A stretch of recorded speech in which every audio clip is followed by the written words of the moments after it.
Assalomu alaykum barchalaringizga. 19-dekabr Premier Tom jamoasi mana qorlardan keyin yana ish faoliyatida davom etmoqda. Yana bu yangi obyektimiz Namanganda Orzu kottejda joylashgan. Bu joylarimiz ham xudo xolasa shuniki ishlarga tayyor bo'lgan. Bu tomonlarimizda uzun navisimiz.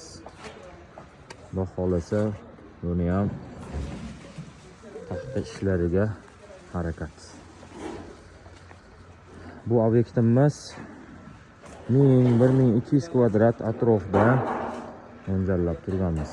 Ozgina chala ishlar bor. Xudo xolasa buni ham bitkazib ishlarni bog'dan tomondan boshlab yuborganmiz. Like, kommentariyani ayirmasizlar akalar. Xizmatlar bo'lsa pastdagi nomerlarga aloqa chiqarasizlar.